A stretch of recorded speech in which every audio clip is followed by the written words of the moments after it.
자아를 비우고 하나님의 은혜로 채워서 공명의 아름다움으로 우리에게 좋은 음악 선물 주셔서 감사합니다. 잘 해석이 되는지 모르겠습니다.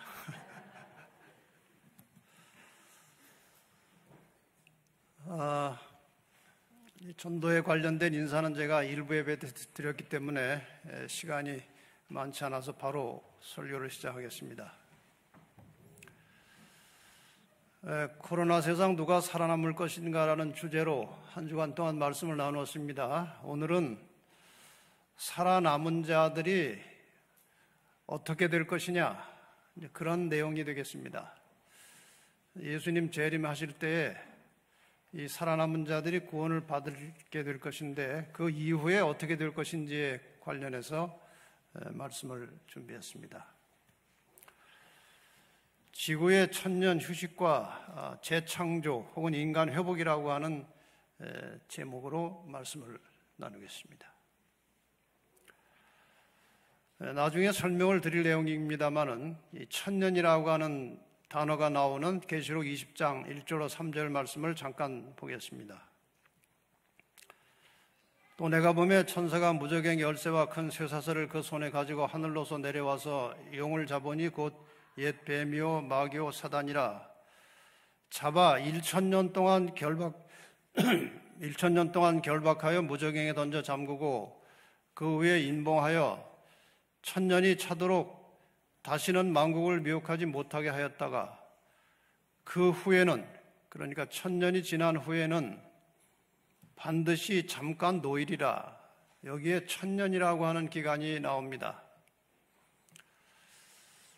이 1,000년이 끝난 이후의 상태에 대해서는 계시록 21장 1절과 2절에 나옵니다. 또 내가 새 하늘과 새 땅을 보니 처음 하늘과 처음 땅이 없어졌고 바다도 다시 있지 않더라. 1,000년이 지난 다음에 하나님께서 이 재창조하시는 그런 장면을 기록해 놓은 것입니다. 이 1,000년이 언제 시작되는가? 1,000년은 예수님께서 재림하실 때부터 시작됩니다. 예수님께서 재림하실 때 제일 먼저 일어날 사건은 죽었던 의인들이 변화된 모습으로 부활하여 일어납니다. 무덤에서 다 나옵니다. 두 번째, 살아있던 의인들이 호련히 변화되어서 부활한 의인들과 함께 공중에 계신 예수님께로 올라갑니다. 아마 천사들이 옆에서 같이 데리고 갈 것이라고 생각이 됩니다. 세 번째, 구원받은 모든 성도들이 공중에서 주님을 만난 이후에 함께 하늘에 계신 아버지의 집으로 올라갑니다. 그리고 이 땅에 살아있던, 예수님 당시에 살아있던 악인들은 한 사람도 빠짐없이 모두 다 죽습니다. 그 다음에 사탄은 사로잡힌 바 되어 이 지구상에 홀로 남아 1,000년을 지내게 됩니다. 여기에 관련된 성경절을 이제 다시 펼쳐서 잠깐 설명을 드리겠습니다. 천사가 무저갱 열쇠와 큰 쇠사슬을 그 손에 가지고 하늘로서 내려와서, 이것은 재림시를 말하는 것이죠. 용을 잡으니 곧 옛 뱀이요 마귀요 사탄이라. 1,000년 동안 결박하여 무저갱에 던져 잠그고 그 위에 임봉을 했다는 말이 무슨 뜻일까요? 이것은 실제로 사탄을 쇠사슬로 묶어서 끝이 잘 보이지 않는 굴 속에 쳐넣고 그 위에를 잠갔다, 봉했다. 문자적으로는 그렇게 되어 있지만 실제로는 구원받은 성도들은 다 하늘로 올라가고 이 땅에는 악인들이 다 죽어있는 이 황막하고 황폐한 상태에 어디 오고 갈 데 없이 홀로 지구상에 남아있게 될 그 사탄의 모습을 이렇게 묘사한 것이지 실제로 뭐 쇠사슬로 묶어봐야 사탄이 묶여있을 존재가 아닙니다. 그러니까 이 땅에 사탄만 홀로 남아서 아무것도 할 수 없는 그런 상태를 말하고 있습니다. 그래서 예수님의 재림과 함께 사탄은 지금 말씀드린 대로 지구에 갇힌 상태에서 홀로 남아 일단 1000년 기간을 보내게 됩니다. 여기 왜 일단이라고 제가 말씀을 드렸는가 하면은 그 후에는 1000년이 찬 후에는 반드시 잠깐 놓이겠다라고 한 것은 1000년이 지나고 나면은 잠시 할 일이 생기게 된다 그 말씀이죠. 자, 여기 1000년이라고 하는 기간에 대해서 잠깐 함께 공부를 하겠습니다. 출애굽기 20장 11절에 보면은 하나님께서 창조하신 사역에 대하여 이는 엿새 동안에 나 여호와가 하늘과 땅과 바다와 그 가운데 모든 것을 만들고 제7일에 일곱째 날 하루를 쉬셨습니다. 그러니까 6일 창조하시고 일곱째 날 하루를 쉬셨다는 말씀이죠. 출애굽기 21장 2절에 보면 내가 히브리 종을 사면 그가 6년 동안 섬길 것이요 제7년에는 값없이 나가 자유할 것이요. 그러니까 6년 동안 노예를 종을 부린 다음에 마지막 7년에는 자유를 주라 그런 뜻입니다. 레위기 25장 3절과 4절에 보면 너는 6년 동안 그 밭에 파종하며 6년 동안 그 포도원을 다스려 그 열매를 거둘 것이나 제7년에는 땅으로 쉬어 안식하게 할지니 여호와께 대한 안식일이라. 땅도 6년 동안 농사 지은 다음에 7년째 1년은 쉬게 하고 그 다음에 다시 6년 동안 농사를 하고 7년째 쉬게 하라 그런 것이죠. 지금 이 세 성경절을 보면은 하나님께서 인간 나라를 다스릴 때에 사용하시는 시간의 원리가 6대1이라고 하는 그 내용을 어렴풋이 우리가 짐작하게 됩니다. 다시 보시면 6일간 천지 창조하시고 7일째 휴식하셨고 이것은 6대1의 원리입니다. 그 다음에 6년간 노예를 부리고 7년째 해방시켜주는 것도 6대1의 원리고 6년간 토지를 경작하고 7년째 휴식하는 것도 6대1의 원리입니다. 지금 이 세상의 역사는 성경에 나오는 역사를 그대로 해서 연대를 계산해 보면 6000년이 되었습니다. 딱 6000년은 아니고 대략 지금 지구상의 인류의 역사는 대략 6000년입니다. 진화론자들이 뭐 수만 년 이야기하지만 그것은 터무니없는 가정이고 추측입니다. 실제로 인류의 역사는 대략 6000년 되었습니다. 근데 6000년 동안 6년 땅을 경작하고 1년 쉬게 하는 이 안식년 제도를 사람들이 거의 하지 않았습니다. 지금 이거 하는 사람은 거의 없습니다. 그런데 그렇게 6000년 동안 땅을 쉴 새 없이 부렸으니까 이 비율로 말하면 1000년은 휴식을 해야 마땅하지 않나 그런 우리가 추측을 할 수가 있습니다. 그런데 이 6000년 역사가 언제 끝날지는 아무도 모릅니다. 또 정확하지도 않고 사람이 함부로 카운트할 수 없는 기간이지만 어쨌든 대략 6000년의 역사가 지났습니다. 자, 그럼 이 6000년의 인류 역사가 끝나고 예수님께서 재림하시면 그 이후에 1000년이라는 기간이 있습니다. 이 1000년 기간 동안에 하늘에서 땅에서는 지금 아주 황폐한 가운데 아무것도 없습니다. 사탄만 홀로 남아있고 아마 그 부하 천사들 같이 있을지 모르겠죠. 하늘에서는 굉장한 일들이 벌어집니다.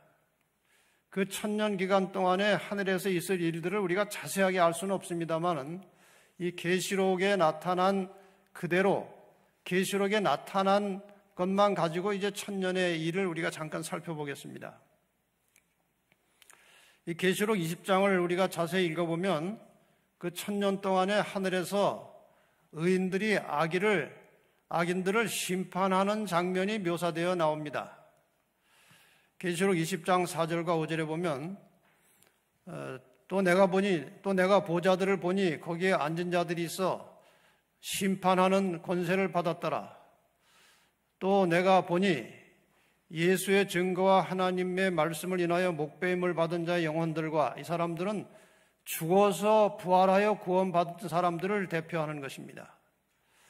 표현하는 그런 말입니다. 그 다음에 짐승과 그의 우상에게 경배하지도 아니하고 이마와 손에 그의 표를 받지도 아니한 자들이 살아서, 이것은 예수님 재림하실 때 살아서 구원받은 성도들을 대표하는 그런 표현입니다. 어쨌든 구원받은 모든 자들이 그리스도로 더불어 1000년 동안 왕노릇하니 이는 첫째 부활이라. 그러니까 여기에서 이 왕노릇할 사람들은 예수님께서 재림하실 때 일어나는 첫째 부활에 참여한 사람들입니다. 여기 왕노릇한다는 말이 이제 이 다음 절에도 또 나오는데, 만나 주석이라고 하는 이 성경을 주석한 주석책에 보면 왕노릇한다는 의미는 다스린다는 의미와 함께 심판을 가리킨다. 성경시대의 심판의 일은, 재판의 일은 왕의 가장 중요한 직무 중 하나였다. 여러분이 아시는 대로 솔로몬도 재판을 했습니다. 아시는 이야기죠. 그 두 애기 엄마가 애기 하나 데리고 와서 옥신각신하고 싸울 때 이제 솔로몬이 재판하는 장면을 보셨듯이 옛날에 중요한 재판은 왕들이 했습니다. 1000년 동안 성도들은 악인의 형벌을 결정하는 심판의 일을 조력하는 것이다. 의인들은 이제 심판을 받고 구원이 확정되어서 하늘로 올라갔지만 악인들은 아직 심판이 되지 않았습니다. 그래서 이제 악인에 대한 심판은 하늘에서 1000년 동안 하는데, 왜 하나님께서 이 구원받은 성도들을 악인 심판하는데 동참을 시키시느냐? 우리 인간은 매우 연약하고 부정확하기 때문에 무엇인지 확실한 걸 잘 모릅니다. 구원 안 받은 사람들 중에 아마 그 사람이 왜 구원을 못 받았을까 하는 사람들이 있을 겁니다. 이런 일이 절대로 있어서는 안 되겠지만 여러분은 이제 하늘에 다 가셨는데 죄가 안 보이면 이상할 겁니다. 뭐 그렇게 아는 것처럼 와서 설교하더니 도대체 숨어서 무슨 죄를 지었길래 못 왔을까? 어쨌든 하늘에 가면 그런 궁금증들이 있겠죠. 사람이기 때문에. 그런데 이 멸망이 확정된 악인들을 심판할 때 하나님께서 그런 차원에서 우리를 동참시켜서 다 같이 심판하면서 악인들의 죄를 살피게 만들어서 결론적으로 구원받은 의인들이 하나님은 정말 사랑이시고 공의로우시다는 결론을 내리게 됩니다. 이렇게 해서 하나님의 품성이 완전하게 드러나게 되는 것이죠. 이 첫째 부활에 참여하는 자들은 복이 있고 거룩하도다. 둘째 사망이 그들을 다스리는 권세가 없고 도리어 그들이 하나님과 그리스도의 제사장이 되어 1000년 동안 그리스도로 더불어 왕노릇하리라. 여기 또 왕노릇이 나오는데, 첫째 부활이라는 말이 나오는 것은 둘째 부활이 있다는 것을 전제로 한 것이고, 첫째 사망이라는 말이 없지만 둘째 사망이라는 말이 나온다는 것은 첫째 사망이 있다는 것을 전제로 한 것입니다. 그래서 이 부활과 사망에 대한 설명은 나중에 한꺼번에 종합해서 설명을 드리겠습니다. 이 구원받은 성도들이 악인들을 심판하는 일에 대해서는 사도 바울도 계시적 안목으로 이미 기록해 놓은 성경절이 있습니다. 고린도전서 6장 2절과 3절에 보면 성도가 세상을 판단할 것을 너희가 알지 못하느냐. 이거는 구원받은 성도들이 이 죄인들의 죄된 상태를 심판하겠다는 그런 뜻입니다. 우리가 천사를 판단할 것을 너희가 알지 못하느냐. 이것은 악한 천사를 말합니다. 사탄과 그의 부하들을 우리가 함께 심판하겠다. 그런 뜻을 가지고 있습니다. 물론 이 외에도 하늘에서 굉장한 이벤트들이 있을 것입니다. 여러분 상상해 보시기 바랍니다. 하늘에서 심판만 하고 앉았겠습니까? 아마 다른 별 세계도 여행하고 아마 굉장한 축제와 세레머니들이 있을 것인데, 여기 이 말씀을 들은 여러분들, 또 온라인으로 이 말씀을 들은 여러분들, 한 사람도 빠짐없이 그 나라에 서게 되기를 바랍니다. 천년이 다 찼습니다. 그 다음에 어떤 일이 벌어질까요?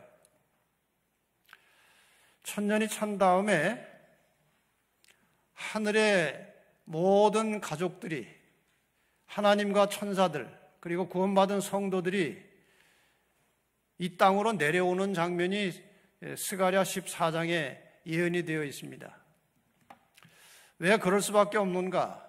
우리가 말하는 구원, 구속이라고 하는 것은 한마디로 회복입니다. 이 회복이라는 것은 원래의 상태로 되돌아가는 겁니다. 아담과 하와가 창조되었을 때 그때의 완전한 상태로 되돌아가는 것이 회복이고 구원입니다. 그런데 아담과 하와가 창조되었을 때 그 위치는 지구입니다. 지금 성도들은 하늘에 가 있습니다. 그래서 이 땅이 회복된다는 것은 구원받은 하늘의 성도들이 다 이 땅으로 다시 내려와서 이 지구에서 새로운 출발을 하게 되는 것이 구원의 완성입니다. 그러니까 여러분 기도하실 때 하나님 하늘에 가서 영원히 살게 해주십시오 기도하면 하나님이 난처하십니다. 영원히 살지 않아요. 천년이라는 한정된 기간 동안 살다가 다 내려오게 되어 있습니다. 스가랴 14장의 예언의 말씀을 좀 보겠습니다. 그날에 그의 발이 예루살렘 앞 곧 동편 감람산에 서실 것이요. 어떤 사람은 이것을 그냥 이 지구상의 어떤 한 영적인 부분, 이 지구상의 한 지역을 말한다고 하기도 하고, 실제로 예수님께서 감람산에서 올라가셨고 천사들이 가심을 본 그대로 오시리라고 했으니까 예수님께서 재림하실 때는 아마 감람산에, 재림이 아니고 세 번째 오실 때는 감람산에 서실 것이 아닌가, 그렇게 해석하는 사람도 있습니다. 감람산은 그 한가운데가 동서로 갈라져 매우 큰 골짜기가 되어서 산 절반은 북으로 절반은 남으로 옮기고, 이건 재림의 장면이 아니죠. 재림 때는 예수님께서 공중에 계십니다. 근데 이것은 그 발이 땅에 닿는 장면이죠. 나의 하나님 여호와께서 임하실 것이요 그랬어요. 그러니까 하늘의 모든 가족들과 하나님이 이 땅에 오신다는 말입니다. 모든 거룩한 자가 주와 함께 하리라. 다 하늘로부터 그 거룩한 무리들이 이 땅으로 내려옵니다.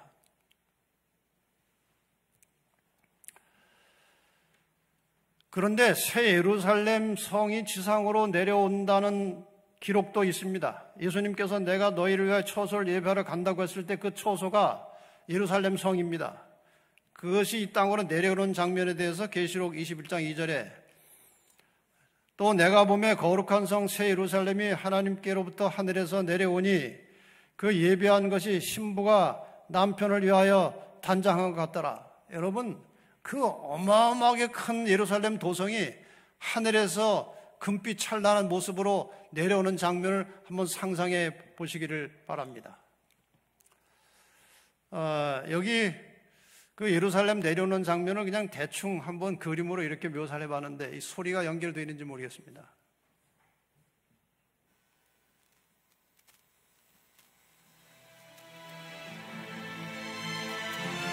예루살렘 성이 하늘에서 내려오는 거예요. 정말 놀라운 경이로운 장면입니다. 이게 지구를 향해서 내려오는 거예요.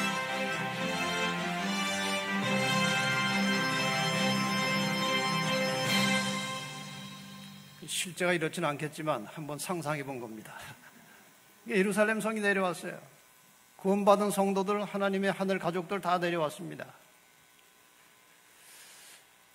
이렇게 천년이 차서 하늘의 모든 가족들과 예루살렘이 내려왔을 때 이 땅에서도 엄청난 일이 하나 벌어지는데 악인들이 다 살아나는 겁니다.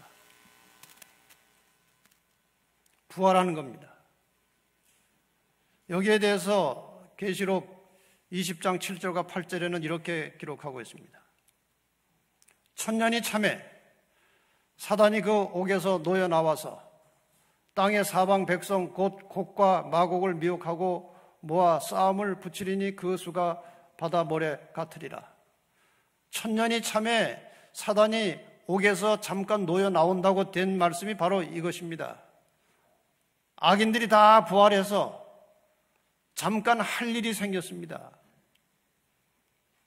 근데 여기 곡과 마곡이라고 하는 말이 조금 어려운 단어라 설명을 좀 드리겠습니다. 에스겔 38장 1절로 3절에 보면은 여호와의 말씀이 내게 임하여 가라사대 인자야 너는 마곡 땅에 있는, 이 마곡은 지명입니다. 지역 이름을 말합니다. 마곡 땅에 있는 곡, 그 로스와 메섹과 두발 왕에게로 얼굴을 향하고, 이 곡이라고 하는 것은 왕들의 이름이에요. 이 마곡이라고 하는 지역은 이스라엘 약간 북방에 위치한 그런 지역을 이제 마곡이라고 불렀고, 그 북방에 있던 이 이방 나라들이 계속해서 왕들이 일어날 때마다 이 아래 남쪽에 있는 이스라엘 백성들을 괴롭혔습니다. 그래서 곡과 마곡이라고 하는 것은 하나님을 대적하며 그 백성을 공격하는 모든 악의 세력들을 곡과 마곡이라고 합니다. 죽었던 악인들이 다 살아났어요. 여기에서 우리는 두 부활과 두 사망을 이제 이해할 수 있게 됩니다. 천년기를 중심으로 시작은 재림이고 그 다음에 천년기의 끝은 이제 재창조입니다. 예수께서 재림하실 때에 의인들이 부활하고 천년 후에는 악인들이 부활합니다. 의인의 부활을 첫째 부활이라고 말하고 악인의 부활을 둘째 부활이라고 합니다. 이 부활에 대하여 예수님께서 이미 요한복음 5장에 이렇게 말씀을 하셨습니다. 이를 기이 여기지 말라. 무덤 속에 있는 자가 다 그의 음성을 들을 때가 오나니 선한 일을 행한 자는 생명의 부활로 악한 일을 행한 자는 심판의 부활로 나오리라. 여기에 첫째 부활, 의인의 부활은 생명의 부활이고 둘째 부활, 악인의 부활은 심판의 부활입니다. 이렇게 해서 첫째 부활, 둘째 부활을 여러분 이해하셨을 것입니다. 첫째 사망은 예수님 재림 이전에 있었던 모든 악인들과 의인들의 죽음을 첫째 사망이라고 합니다. 둘째 사망은 악인들이 부활했다가 다시 죽습니다. 그것을 둘째 사망이라고 합니다. 의인들도 첫째 사망에 들어갈 수 있습니다. 그러나 우리가 절대로 둘째 사망에 들어가면 안 되는 겁니다. 이 지구상에 존재하는 모든 사람 세 부류가 있습니다. 한 번 죽는 사람이 있고, 두 번 죽는 사람이 있고, 한 번도 안 죽는 사람이 있습니다. 누가 한 번도 안 죽습니까? 예수님 재림하실 때에 살아있던 성도들은 한 번도 죽지 않고 바로 영생으로 들어가는 대신에 마지막에 환난을 통과해야 됩니다. 하나님은 공평하셔요. 죽었다 부활한 사람들은 죽음을 맛본 사람들이지만 죽음을 맛보지 않고 갈 사람들은 환난을 통과해서 지나가는 사람들이에요. 환난이 무서우면 일찍 자는 게 좋고 살아서 구원받으려면 환난을 각오를 해야 되는 겁니다. 이렇게 돼 있어요. 이제 사탄과 악인들이 부활하여, 사탄은 원래 살아 있었고 악인들은 부활해서 하늘에서 내려온 새 예루살렘과 성도들을 보게 됩니다. 9절에 보면 저희가 지면에 널리 퍼져 성도들의 진과 사랑하시는 성을 두루매 포위했다는 말씀이죠. 자, 이 상태는 굉장히 심각하고 의미심장한 순간입니다. 어떤 면에서 아담과 하와 이래로 지구상에 존재했던 모든 사람이 한꺼번에 살아있는 상태입니다. 상상이 가십니까? 구원받은 의인들은 저 도성 안에 들어있고 바깥의 악인들 중에는 이 지구상에 살았던 모든 인간들이 다 살아나 있는 것입니다. 이 엄숙한 순간에 어떤 일이 벌어질까요? 각 시대의 대쟁터에 보면은 예수님의 대관식이 먼저 있고 그 다음에 악인이 멸망하는 장면이 나옵니다. 예수님께서 이 땅에 오셔서 정말 온갖 모욕을 받으시고 수치와 고난과 시련과 고통 속에 가시멜리관을 쓰고 돌아가셨습니다.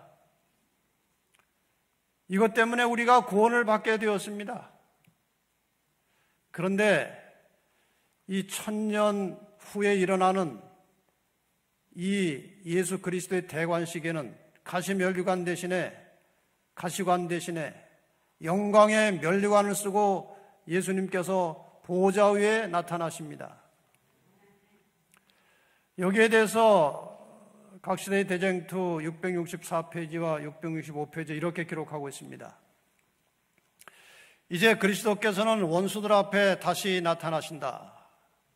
그 성보다, 예루살렘 성보다 훨씬 높은 곳, 찬란한 황금 기초 위에 높이 들린 보좌가 있다. 이 보좌 위에 예수님께서 이제 왕 중에 왕으로 취임하시는 장면이 이때 벌어집니다.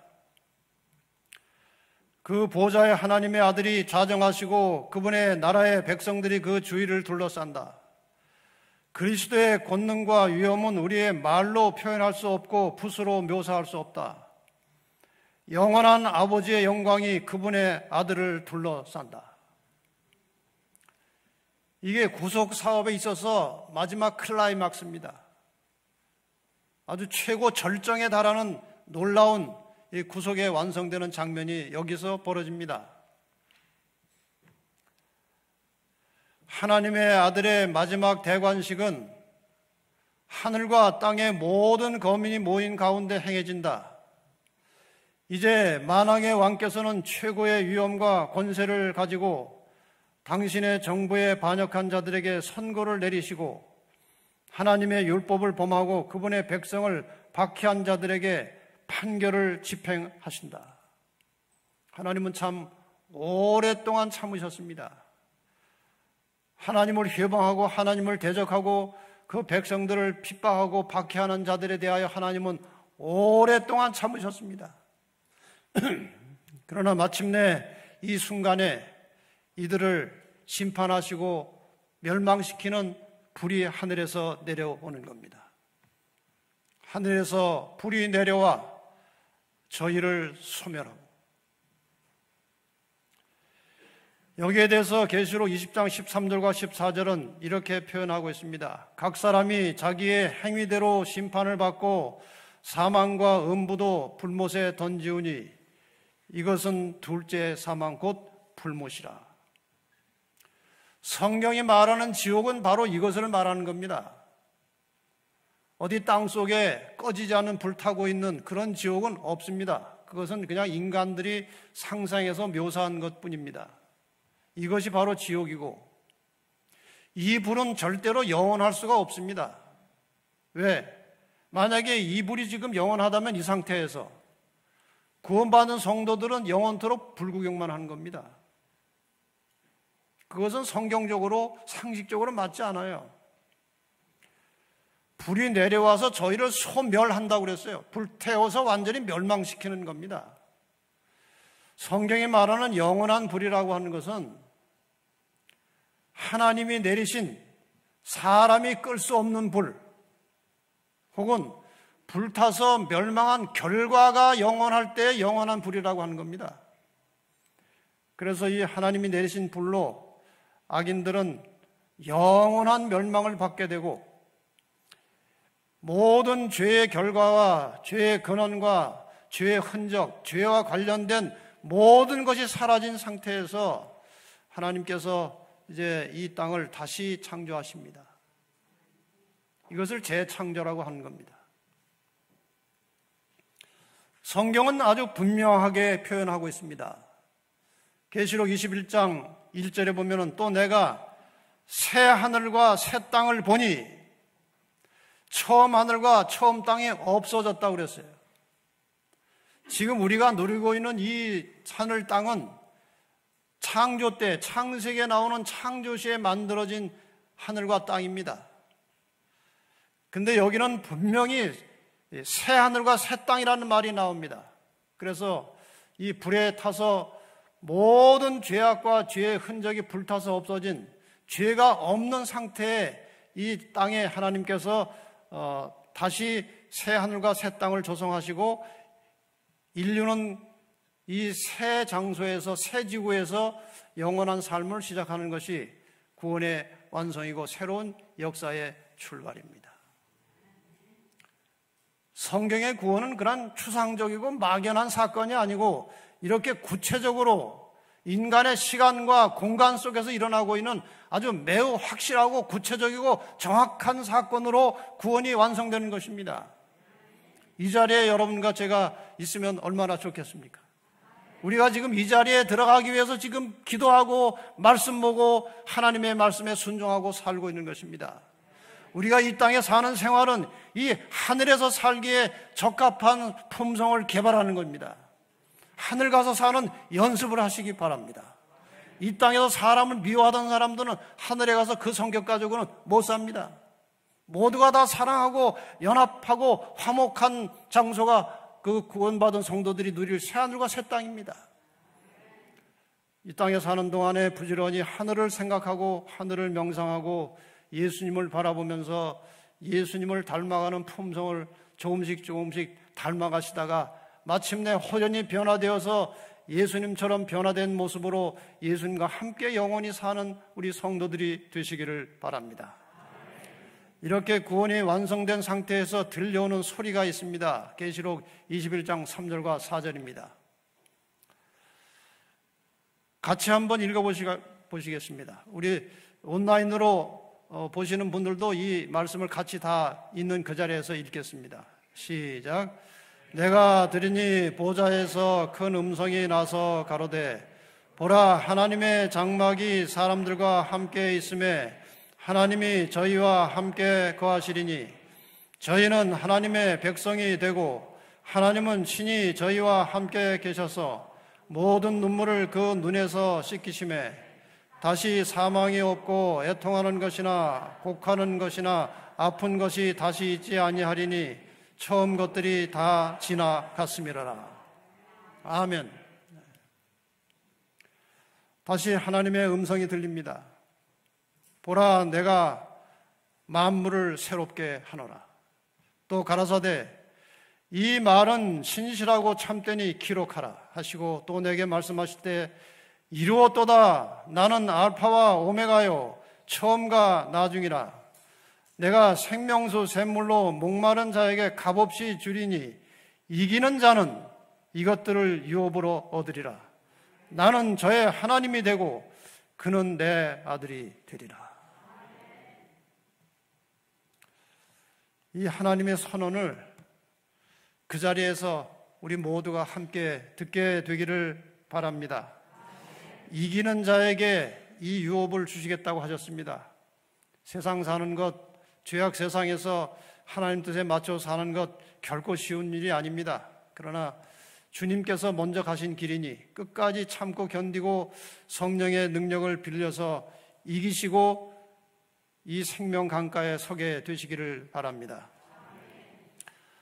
부가적인 설명을 조금 드리고 말씀을 마치겠습니다. 그 성 안에는 성전이 따로 없다고 그랬습니다.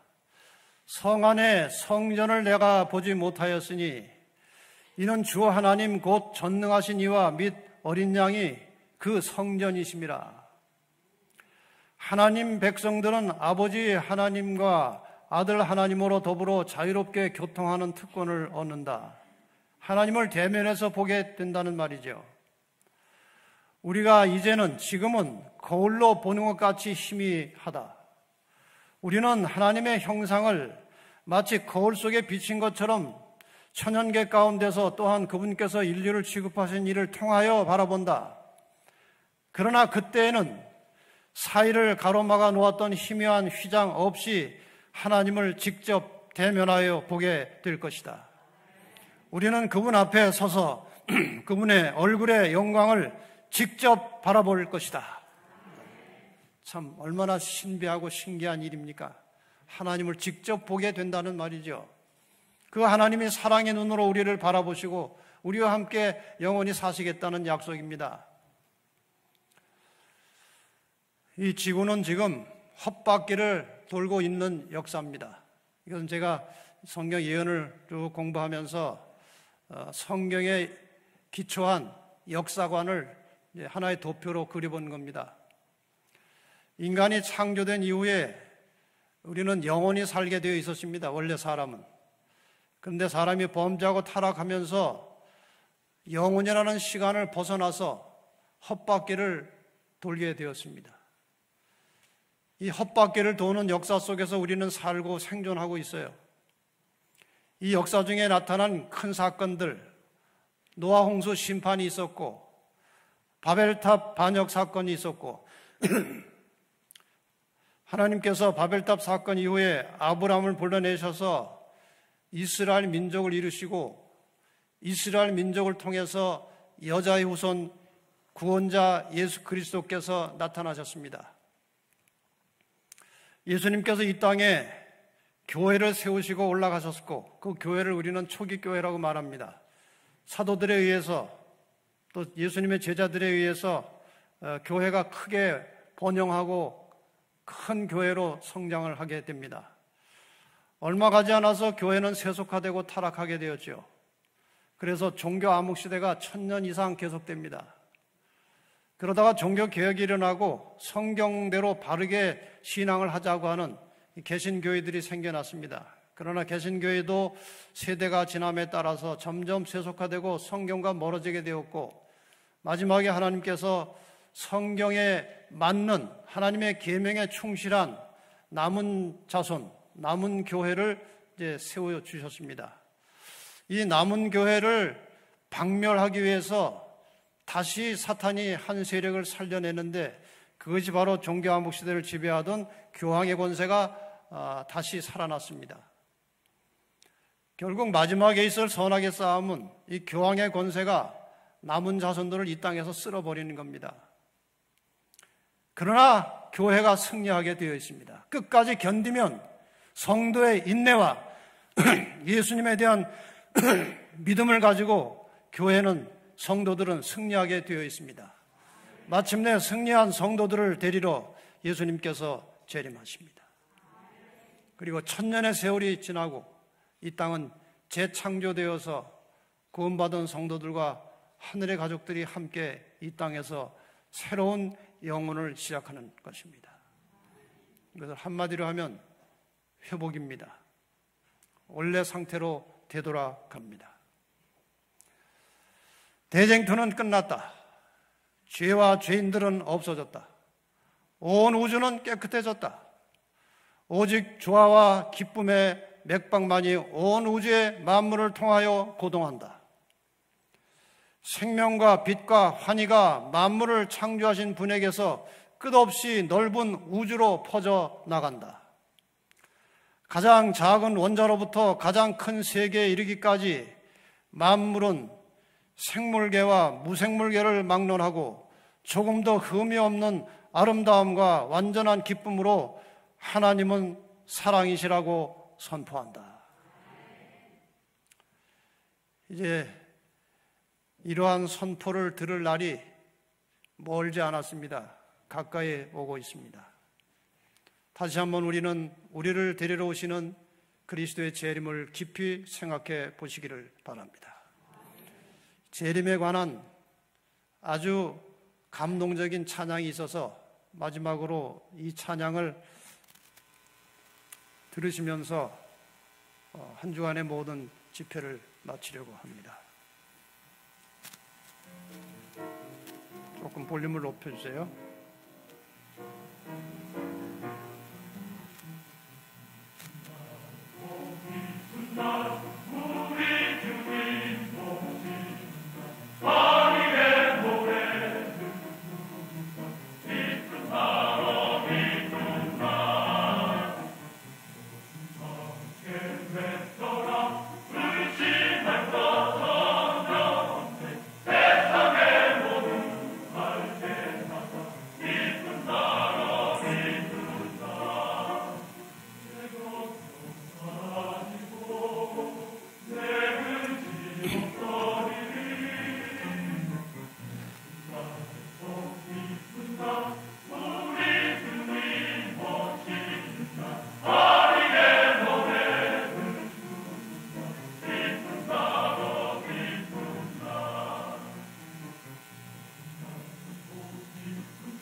자, 이제 조만간 이 기쁜 날 맞이하고 또 하늘에 한번 올라갔다가 다시 내려와서 함께 영원히 사는 그날이 속히 오기를 바라면서 한 주간의 모든 말씀 여기서 마치겠습니다. 감사합니다. 기도하겠습니다.